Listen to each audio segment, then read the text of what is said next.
My group at Johns Hopkins does more pancreatic cancer surgery than any hospital in the United States. But at no point in the last 20 years has anyone stopped to ask, why has pancreatic cancer doubled over those 20 years? Who's working on that? Who's looking into it? We are so busy in our healthcare system, billing and coding and paying each other, and every stakeholder has their gigantic lobby in Washington, D.C., and everybody's making a lot of money, except for one stakeholder, the American citizen. We've done a terrible thing to doctors. We've told them, put your head down, focus on billing and coding. We're going to measure you by your throughput, and good job, you did a nice job. We have all these numbers to show for it. Well, the country is getting sicker. We cannot keep going down this path.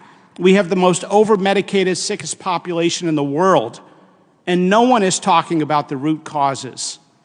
What are our leaders doing? The H in NIH is supposed to stand for health. Somebody has got to speak up. Maybe we need to talk about school lunch programs, not just putting every kid on obesity drugs like Ozempic. Maybe we need to talk about treating diabetes with cooking classes, not just throwing insulin at everybody. Maybe we need to talk about environmental exposures that cause cancer, not just the chemo to treat it. We've got to talk about food as medicine and research these areas. 20% of our nation's kids are on medication. And as you heard, half are obese or overweight. Are they more disobedient than children in Japan? Or have we poisoned the food supply? Is this a chronic disease epidemic that has been a direct result of what adults have done to children? We like to blame people for their diseases, but maybe we need to look inward. Politicians talk about, oh, we've got a new healthcare proposal. Medicare can now negotiate the prices of 10 generic drugs.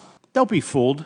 These are things in the periphery. It's not to say they don't have merits, but the proposed program savings in year one, by their own description, is $6 billion.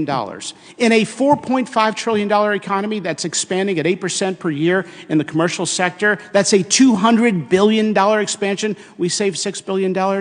The best way to lower drug costs in the United States are to stop taking drugs we don't need.